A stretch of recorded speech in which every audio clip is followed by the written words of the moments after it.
या जनसेवा कार्यालयामध्ये मी स्वागत करतो। आज आपण सर्वजण माझ्या पुढच्या राजकीय वाटचालीच्या अनुषंगाने आणि आता नुकत्याच होऊ घातलेल्या हिंगोली विधानसभेच्या निवडणुकीच्या अनुषंगाने आपण या ठिकाणी जमा झालेले आहोत। माझ्या विनंतीला मान देऊन आपण इतक्या मोठ्या संख्येने या ठिकाणी उपस्थित झालात त्याबद्दल मी सर्वांचं स्वागत करतो। माझ्या प्रशासकीय कालावधीतल्या प्रवासात, माझ्या सामाजिक कार्याच्या प्रवासात आणि मागील 4 वर्षापासून माझ्या राजकीय कारकिर्दीच्या प्रवासात आपण सदैव दिवस रात्र माझ्या सोबत आहात, त्याबद्दल मी आपले ऋण व्यक्त करतो। आजची पत्रकार परिषद ही बोलवण्यामागचा हेतू की नुकत्याच विधानसभेचं नॉमिनेशन आज दुपारी 3 वाजता संपलेलं आहे आणि त्या ठिकाणी मागच्या 25 ऑक्टोबर रोजी मी स्वतः 2 नॉमिनेशन पत्र या ठिकाणी विधानसभेमध्ये दाखल केलेले आहेत। वयाच्या 27व्या वर्षी नोकरीला लागल्यानंतर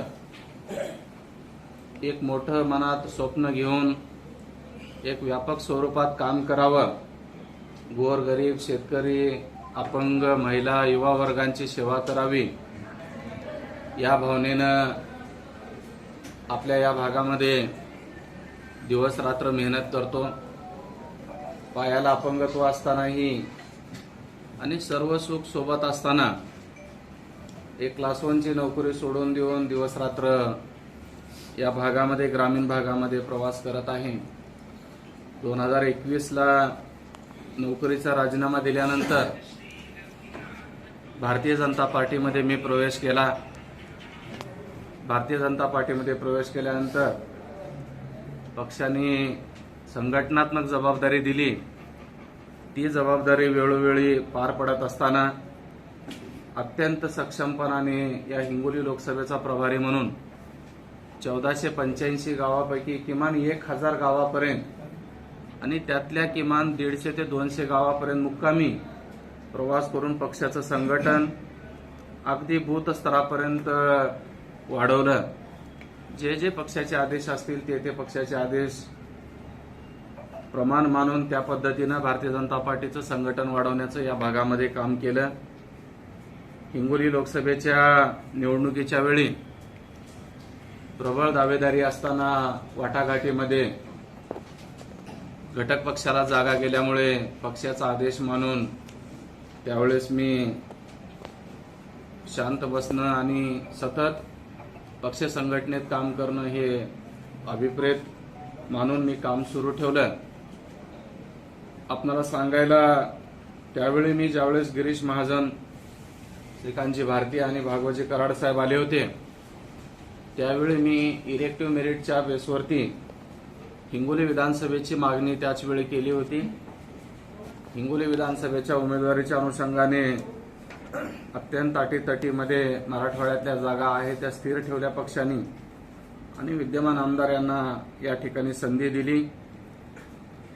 मागच्या अनेक वर्षापासून काम करत असताना एक निवडून येण्याची क्षमता, पुढच्या 20 वर्ष पक्ष टिकवण्याची क्षमता, संघटन या बाबतीवरती वेळोवेळी स्वतःला सिद्ध करण्याचा नेहमी प्रयत्न केला, परंतु दोन्ही वेळा संधी नाकारली गेली आणि त्यामुळं कुठेतरी जनतेमध्ये एक अशी भावना निर्माण झाली, कार्यकर्त्यांमध्ये अशी भावना निर्माण झाली की काम करणाऱ्याला संधी मिळते का नाहीये, फोन आणि संपर्क होत होता।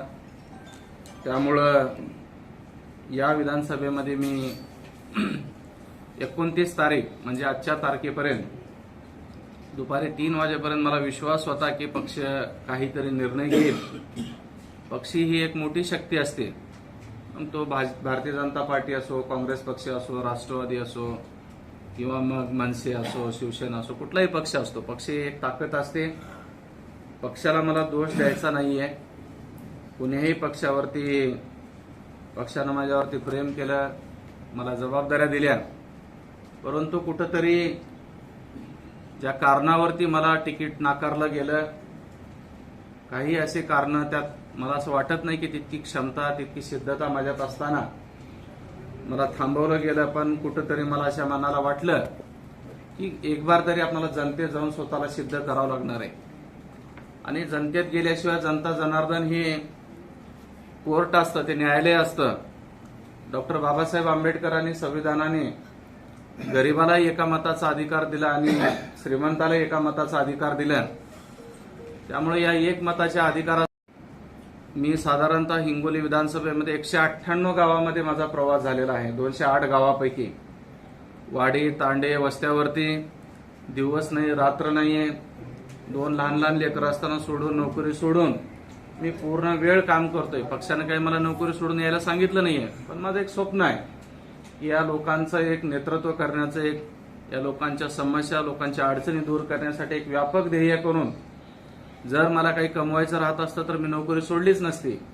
अशा वेळी मी लोकांमध्ये एक निस्वार्थ निर्मळ मनानं जाण्याचा प्रयत्न केला. 198 गावामध्ये ज्यावेळेस मी प्रवास केला अशा वेळी मला लक्षात आलं की सामान्य जनता जनार्दन मायबाप हे मला भरभरून आशीर्वाद देत होते. आणि ही निवडणूक नेत्यांच्या हातात राहिली नाहीये, ही निवडणूक जनतेच्या हातात गेलेली आहे. त्यामुळं कुण्या नेत्यांच्या मस्करी करण्यापेक्षा, कुण्या नेत्यांची म्हणजे खुशमस्करी करण्यापेक्षा आपण जनतेला आव्हान करू. आणि अनेक जनतेच्या मनात आलं तर रंकाचा राजा आणि राजाचा रंक केलेला आहे. त्यामुळं जनता ही जर ठरवली तर कुणालाही या राजगद्दीवरती बसवते, आपला नेता निवडते. असा हा या भारतभूमीचा, या महाराष्ट्राचा इतिहास आहे. म्हणून आगामी विधानसभेला आपण पक्षात राहून आपणाला पक्षश्रेष्ठीचा दबाव येणं, ऐन वेळेला माघार घेणं किंवा मग जनतेमध्ये चुकीचा मेसेज कोणीतरी पाठवणं, कोणीतरी कुठल्या तरी बाबा आरोप करून काही होणं, त्यापेक्षा मी आज दुपारी पक्षश्रेष्ठीकडे माझ्या भारतीय जनता पार्टीच्या प्राथमिक सदस्यत्वाचा मी राजीनामा पाठवलेला आहे. मी कुण्याही पक्षामध्ये प्रवेश करणार नाहीये. पक्ष सोडताना मलाही वाईट वाटतं, परंतु पक्ष सोडून दुसऱ्या कुण्या पक्षात जाण्यापेक्षा स्वतःला मी या विधानसभेमध्ये राज्य निवडणूक आयोगाने दिलेल्या चिन्हावरती मी स्वतःला सिद्ध करणार आहे. जनतेमध्ये 24 तास जाऊन जनतेच्या प्रती, जनतेला माझं व्हिजन, जनतेला मी या शहराचा केलेला कायापालट, या भूमिकेवरती या आगामी विधानसभेमध्ये मी उमेदवारी म्हणून प्रबळतेने लोकांच्या समोर मी जात पात धर्म भेद कुठल्याही नेरेटिव्हला, कुठल्याही याला लोकांमध्ये जाऊन मी स्वतःला सिद्ध करण्याचा प्रयत्न करणार आहे. आणि मला विश्वास आहे की लोकांनी अत्यंत मोठ्या मताधिक्याने मला या ठिकाणी एक तरुण चेहरा, अभ्यासू चेहरा, या भागाचा विकास, हिंगोली शहराचा कायापालट करताना लोकांनी जरी असता तुम्ही या निवडणुकीचा अनेक अंगाने आपण अभ्यास करणं आवश्यक आहे. कधी काळी ही लोक आज विधानसभेची निवडणूक ही वाटतच नाहीये. ज्यावेळेस कार्यकर्त्याची निवडणूक येते त्यावेळी हे स्वतः सर्वत्र एका रात्रीतून एक होतात. उदाहरणार्थ आपण मार्केट कमिटीची निवडणूक होती. मार्केट कमिटीच्या निवडणुकीला आजचे जे प्रस्थापित उमेदवार म्हणून स्वतःला मानवतात, कार्यकर्त्याची निवडणूक आली असताना सर्वजण एका बॅनरवर आले आणि सामान्य कार्यकर्त्यांनी अगदी पॅनल करून यांना धोबी पिछाड केलं, यांना कुठंच नाही ठेवलं, काटावरती यांना यश मिळवून दिलं. म्हणून या भूमीचा इतिहास आहे. ही भूमी विद्रोही किंवा अभद्र युतीला कधी स्थान देत नाही, असा या हिंगोलीचा इतिहास आहे. त्यामुळं कार्यकर्त्यांच्या प्रती, मग ते कुठल्याही पक्षाचा असो, भारतीय जनता पार्टीच्या विद्यमान आमदाराने आज शिवसेना गटाचा जो उभाटा गटाच्याला ज्यांना तिकीट मिळालं त्यांनी, किंवा काँग्रेसचे ज्यांनी आज रडत सुटलेले तिकीट मिळालं नाही म्हणून त्यांनी, हे पाप आहे. हे तुम्ही कार्यकर्त्यांचा तळतळाट तुम्हाला लागलेला आहे भारतीय जनता पार्टीचा. म्हणून जनतेनं, हिंगोलीतल्या लोकांनी ही वेळीच ओळखलं पाहिजे. ज्यावेळेस कार्यकर्त्याची निवडणूक येते त्यावेळेस हे लोक एक होतात. मार्केट कमिटीसारखी निवडणूक बिनविरोध करण्याचा प्रयत्न यांनी केला, कारण सर्व नेते एकीकडे होते. पण सामान्य कार्यकर्त्यांनी, सामान्य सरपंचांनी, सामान्य मार्केट कमिटीच्या सदस्यांनी, सामान्य ग्रामपंचायतीच्या सदस्यांनी या सर्व प्रस्थापितांना अगदी धोबी पिछाड केलेलं होतं. हे आपण इतिहास या ठिकाणी पाहिलेला आहे. आज माझ्यासाठी 100 गावातले सरपंच स्वतःच्या स्वखर्चाने आपापलं गाव ताब्यात घेण्यासाठी, आपापलं गाव पुढे होऊन विकासाची गंगो, माझं हिंगोली शहरात केलेला कायापालट, कुठल्याही पदावर नसताना मी 4 करोड रुपये या ग्रामीण भागासाठी मी आणून दिले. यांनी 15-15, 20-20% यांनी टक्केवारी घेतल्या, पण ग्रामीण कार्यकर्त्याकडून कुठल्याही 1 रुपयाचं कार्यकर्त्याकडून पैसे न घेता तो निधी मी कार्यकर्त्यापर्यंत दिला. कारण कार्यकर्ता टिकला पाहिजे. त्याचबरोबर या मार्केट कमिटीच्या निवडणुकीच्या वेळी आपल्याला लक्षात आलं असेल, आज मला प्रश्न पडलेला आहे, एकेकाळी एका बॅनरवर निवडणूक, छोटीशी निवडणूक लढणारे हे कार्यकर्ते विधानसभेची निवडणूक हे खरोखरच तत्वावर लढतील का, खरोखरच एकमेकाच्या विरोधात लढतील का? मला शंका येते, कदाचित ही निवडणूक हे तिघांनी एकमेकांनी कुणाला ठरवून एकमेक तिकीट घ्यायचं ठरवलेलं आहे का, असेही शंका मला यांच्या ठिकाणी येते. त्यामुळे लोकांनी, कार्यकर्त्यांनी, सर्वपक्षीय कार्यकर्त्यांनी याच्यामध्ये लक्ष घातलं पाहिजे.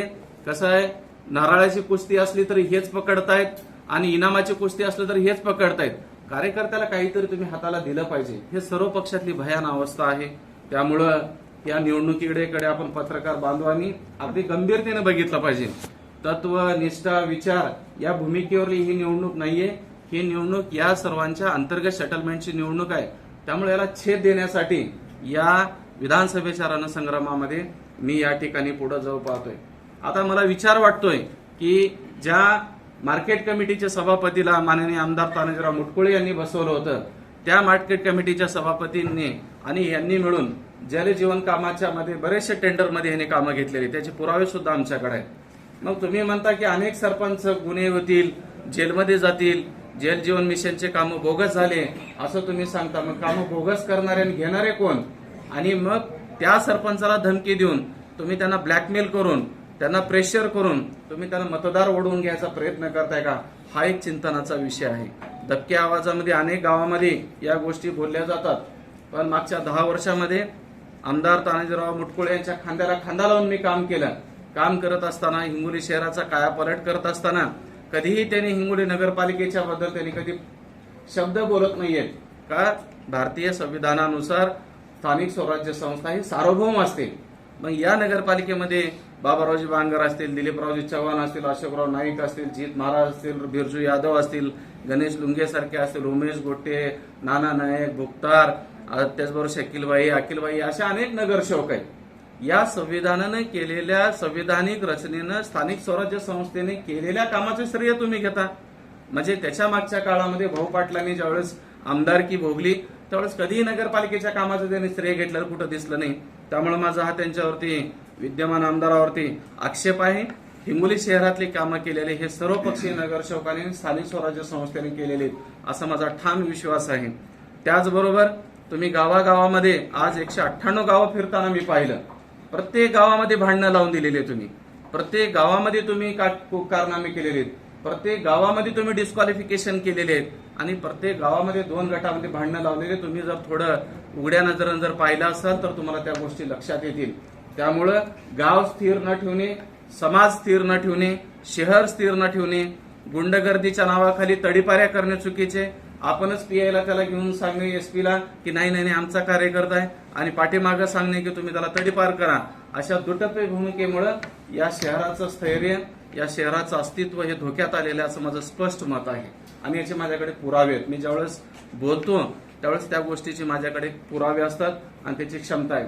भारतीय जनता पार्टीचं या जिल्ह्यातलं संघटन 100% मोडीत निघालेलं आहे. कार्यकर्ता आज उपाशी आहे, कार्यकर्त्याच्या पोटाला काम नाहीये. बाहेर पक्षातून आलेले, काँग्रेस, राष्ट्रवादी, अन्य पक्षातून आलेल्या लोकांना यांनी मात्रभर कामं दिलेली. आमचा आजचा बूथ प्रमुख, आमचा शक्ती केंद्र प्रमुख, आमचा सर्कल प्रमुख, आमचे वॉरियर्स असतील, आमचे कार्यकारिणीचे सदस्य होते, त्या लोकांना यांनी कुठेही कामं दिलेत आणि त्यांना काम दिले, असं त्यांना सक्षम केले. असा एकही कार्यकर्ता संत नामदेवाच्या दरबारात जाऊन विद्यमान आमदारांनी हात ठेवून सांगावा की मी हे 2 कार्यकर्ते मी सक्षम केलेले आहेत. आणि मी दाव्यानिशी सांगतो की त्यांनी जर केले नसतील तर त्यांनी दावा जर करून जर कार्यकर्ते सक्षम केलेले दाखवा, मी राजकारणातून संन्यास घ्यायला तयार आहे. हे बोलतोय यासाठी, हे सर्व गोष्टी आम्ही पक्षाकडे मांडून झालेत. या सर्व गोष्टी, वसमतला जायचं तिथं गडबाजी करायची, कळमनुरला जायचं तिथं गडबाजी करायची, हिंगोलीला जायचं तिथं गडबाजी करायची, तिथं काहीतरी वेगळ्याला सांगायचं, दुसऱ्याला कानाला सांगायचं. अशा पद्धतीनं भारतीय जनता पार्टीचं संघटन मोडीत काढण्याचं काम या विद्यमान आमदारांनी या ठिकाणी केलेलं आहे. याबद्दलच्या अनेक वेळा वरिष्ठाकडे आम्ही सूचना दिल्यात, मांडल्यात. त्यामुळे आज मी या ठिकाणी हे पूर्णत्व आपल्या माझ्या मनातलं तुम्हाला सांगून या ठिकाणी मोकळं होण्याचा मी प्रयत्न करत आहे. ज्या समाजावरती राजकारण हे करतात, ज्या समाजाला सांगतात की आता इलेक्शन आलं, आमचा समाज बॅलेटवर गेली की माझ्याशिवाय मतदान मारत नाहीये, कोणी उजव्या समाजाचं म्हणतो, कोणी डकण्या समाजाचं म्हणतो, ह्यांनी डाव्या समाजातले म्हणून स्वतःला डकण्या समाज आमचा एकट्टा मतदान समजतात. आज डकण्या समाजातले किती लोकांनी यांनी सक्षम केलेत, किती जिल्हा परिषद मेंबर केलेत, किती नगरसेवक केलेत, किती पंचायत समिती मेंबर केलेत, किंवा भाऊ पाटलाने किंवा उजव्या समाजातल्या माणसानं सांगावं किती केलेत. अहो ते गोरेगावला तर त्यांच्या समाजातल्या माणसाला आताही तुम्ही जाऊन बघा, जाळण्यासाठी स्मशानभूमी नाहीये, रोडच्या कडेला जाळतात. मी परवाच एका सावडानाला गेलो होतो. म्हणजे तुम्ही 15 वर्षे त्यांचे, 10 वर्ष तुमचे, मग तुमचा विकास कशासाठी तुम्ही आज तुम्ही कशासाठी लोकांच्या समोर असं म्हणजे ढोंग करून पुढे जाताय. ज्या समाजावरती आमदार होतो 3,10,000 मग तुमचा झडपी मेंबर का होत नाहीये, तुमचा पंचायत समिती मेंबर का होत नाही, चिंतनाची गोष्ट आहे. ह्याचा अर्थ त्यांनी कुणालाही मोठं होऊ दिलेलं नाहीये. हे समाजात वास्तव तर धगधगत आहे. 50 ते 60% दोघांनाही समाज कंटाळलेला आहे. या समाजाच्या पुढच्या पिढ्या बर्बाद न होऊ देण्यासाठी 25 वर्ष या दोघांनी बर्बाद केलेले आहेत. त्यामुळे या दोन्ही समाजामध्ये ज्यांनी हे समाजावर निवडणुका लढवण्याचा प्रयत्न करतात, मागच्या 60 वर्षापासून एकानं एक खट्टा वाटून घेतला मी उजव्या समाजाचा, एकानं वाटून घेतलं मी डाव्या समाजाचा. अरे पण त्या समाजातल्या लोकांच्या विकासासाठी काहीतरी तुम्ही केलं. उदाहरण दाखवा एखाद्या माणसाला. आज तुम्ही जर सोडले तर तिसरा माणूस तुमच्या उंचीला इथं नेतृत्व करण्यासाठी सक्षम नाहीये. तुम्ही 70 वर्षाचे झालात, आज 65 वर्षाचे झालात. 65 वर्षामध्ये तुम्ही एक माणूस तुमच्या विरोधात, तुमच्या सक्षमतेचा माणूस तुम्ही निर्माण करू शकला नाही. आज तुमच्या विरोधात बंडखोरी लोकांना करावं लागते. आज तुमच्या विरोधात लोक विरोधात जाऊन तुम्हाला घरी बसवतात. ह्याचं चिंतन ह्या लोकांनी केलं पाहिजे. मी आज दाव्यानिशी सांगतो तुम्हाला की आमदार मुटकुळेंची तब्येत खराब आहे असं सांगितलं जातं, पण आमदार मुटकुळेंना आज 50% गावामध्ये गावबंदी आहे. 50% गावामध्ये आमदार मुटकुळे, दाव्यानिशी सांगतो मी, 50% गावामध्ये ते जाऊ शकत नाहीयेत. हा माझा दावा आहे. 198 गावामध्ये मी फिरले. असे काही गाव आहेत, आदिवासीला सांगायचं, धनगरातून सांगायचं, धनगराला सांगायचं, आदिवासीतून सांगायचं, जरांगे पाटलाला तुम्ही कुणास्तर्फे आधा म्हणायचं, हाळूच मधून त्यांना पैसे द्यायचं. म्हणजे असं दुटप्पी नाहीये. तुम्ही एका विशिष्ट भूमिकेवरती राजकारण केलं पाहिजे. तुम्ही एका विशिष्ट ह्याच्यावरती राजकारण केलं पाहिजे. तुमचा हा ढोंगेपणा आता लोक खपवून घेणार नाहीत. आणि मी आक्रमकपणे या सर्व पुरावे घेऊन विकासावरती लोकांमध्ये जाणार आहे. लोकांनी डोळे उघडले पाहिजे. लोकांनी स्वतःला सिद्ध केलं पाहिजे. जनता जनार्दनाने ही निवडणूक स्वतःच्या हातात घेतली पाहिजे असा माझा ठाम विश्वास आहे. त्याचबरोबर ज्यावेळी लोकसभेची निवडणूक होती, लोकसभेच्या निवडणुकीच्या वेळी मी दाव्यानिशी सांगतो की आमदार मुटकुळेला स्वतःला खासदार व्हायचं होतं. आमदार मुटकुळेने सर्व हेमंत पाटलाच्या विरोधात षड्यंत्र रचलं. आम्हा सर्व लोकांना इकडं तिकडं फिरवलं. आम्हा सर्व लोकांना त्यांच्या विरोधात घातले. आमचे 15-15, 20-20 वर्षाच्या मैत्री दुश्मनीत कन्वर्ट झाल्या. आणि आमदाराला स्वतःला खासदार आणि त्यांच्या पोराला आमदार व्हायचं होतं हे आमच्या भारतीय जनता पार्टीतल्या सर्व लोकांना माहिती आहे. ज्यावेळेस अथर्वलांची बैठक झाली होती, अथर्वलांची बैठक जिल्हाध्यक्षाने नाही ठेवली होती. अथर्वलांची बैठक ही आमदार मुटकुळेनं पुढाकार करून घेऊन ठेवलेली होती. हा माझा त्यांच्यावरती आरोप नसून पुराव्यानिशी माझी ही सूचना आहे त्यांना. त्यामुळं तुम्ही काय केलं, बाबुरावजीला तुम्ही आणले इथं तिकीट मागून घेऊन. बाबुरावजीला आमच्या विरोधात तुम्ही आमचं तिकीट कटून तुम्ही बाबुरावजीला आणले. मग बाबुरावजीचं तिकीट देत असताना तुम्ही का नाही तुम्ही प्रचार केला. बाबुरावजीला 34,000 मतदान तुमच्याच मतदारसंघात का मायनस झाले, ह्याचं चिंतन तुम्ही करणं गरजेचं आहे. ह्याचा अर्थ बाबुरावजीला यांना निवडून आणायचं नव्हतं. बाबुरावजीसाठी यांचे 27 ते 28 गावं जे आहेत, तुम्ही बूथची याद्या काढून बघा. ज्या गावात हे म्हणतात माझं डॉमिनंट आहे, ज्या गावात म्हणतात माझी ताकद आहे, त्या गावामध्ये आमदार मुटकुळेनं कुठल्याही पद्धतीचे प्रयत्न केलेले नाहीयेत. फक्त फोटो सेशन चालू होतं. दिवस रात्र आम्ही या ठिकाणी राबवत होतो. युतीचा खासदार झाला पाहिजे म्हणून राबवत होतो. अशा वेळी त्यांनी हे खासदार जाणीवपूर्वक पाडण्याचा त्यांनी प्रयत्न केला. हे आम्ही पक्षश्रेष्ठीकडे रिपोर्ट सुद्धा केलेला आहे. आज सांगतोय असं नाहीये, आम्ही त्यावेळी पक्षश्रेष्ठीला कळून पण दिलेला आहे की हे जाणीवपूर्वक या ठिकाणी त्यांनी पाडलेले आहेत. आता त्यामुळं मी ह्यांच्याबद्दल जास्ती काही बोलत नाहीये, पण माझा मी संकल्प पत्राच्या माध्यमातून या भागातला मग तो डावा कालवा असेल, शेतीपूरक उद्योग असेल, शहरातले अनेक विषय असतील किंवा ग्रामीण भागातले असतील किंवा लोकांचे विषय असतील, युवा वर्गांचे असतील, मेडिकल कॉलेज मंजूर होऊन केवळ स्टाफ नसल्यामुळं, यांना काही कळालं नसल्यामुळं हा स्टाफ कुठून आणायचा हे यांना लक्षात न आल्यामुळं आपलं कॉलेज चालू होऊ शकलं नाहीये. अनेक पत्रकारांनी अनेक संघटनांनी, अनेक NGOनी या भांडणं लावणे, लोकांमध्ये काहीतरी सांगणे, वेगवेगळ्या गोष्टी हे करणे, या भूमिकेतून या ठिकाणची राजकारण चालू आहे. म्हणून मी माझ्या पक्षाला कुठलाही दोष देत नाहीये. मी कुणाही पक्षाला दोष देत नाही. पक्ष हा मोठा असतो, पक्ष हा पालक असतो, पण पक्षाचे कार्यकर्ते पक्षाच्या तत्वाबद्दल, पक्षाच्या निष्ठेबद्दल आणि पक्षाच्या विश्वासार्हतेबद्दल काम करणं हे आवश्यक असतं. पण ही कुठल्या पद्धतीचं ह्यांनी प्रायव्हेट लिमिटेड पार्टी करून ठेवली. त्यांनी कुठल्याही पद्धतीनं मी पक्ष संघटन करत असताना मी अनेक पत्रकाराला खाजगी सांगितलं, मी ज्या गावात गेलं त्या गावात आमदार मुटकुळेचा पोरगा सांगायचा, त्याला घरी बोलवू नका, त्याला चहाला बोलवू नका, तुम्ही गावात थांबू नका, तुम्ही त्याला भेटू नका. अशा अनेक अडचणींना सामोरं जावं लागलं. म्हणजे इतक्या कुत्सित पद्धतीनं या आमदार मुटकुळेंनी या ठिकाणी ते केला. मागच्या 5 वर्षात मी प्रश्न उच्चारले नाहीयेत. ज्यावेळेस तानाजी मुटकुळेंनी प्रेस घेऊन सांगितले की सर्व गावातले जलजीवन मिशनच्या योजनेचे कामं बोगस आहेत, अशा वेळी तुम्ही शांत बसले.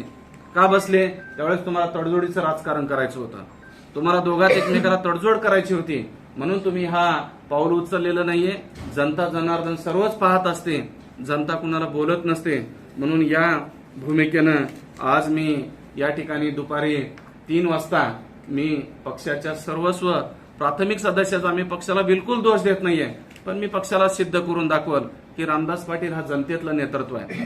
रामदास पाटलाच्या मागे अपंग आहेत, रामदास पाटलाच्या मागे महिला आहेत, रामदास पाटलाच्या मागे गरीब आहेत, रामदास पाटलाच्या मागे हातमजूर आहेत, रामदास पाटलाच्या मागे न्हावी आहेत, रामदास पाटलाच्या मागे ठेलेवाली आहेत, रामदास पाटलाच्या मागे गरीब, गोरगरीब, शोषित जनता आहे, जी सामान्यपणे येत्या 20 तारखेला अगदी मतदानातून ते मला या ठिकाणी आपला नेता म्हणून निवडतील.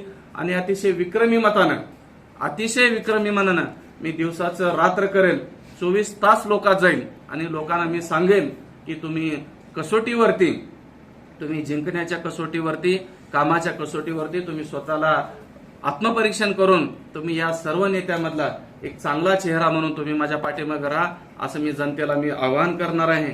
त्यामुळं मी पक्ष राजीनामा दिल्यामुळं मी कुठल्याही पक्षामध्ये प्रवेश करणार नाहीये.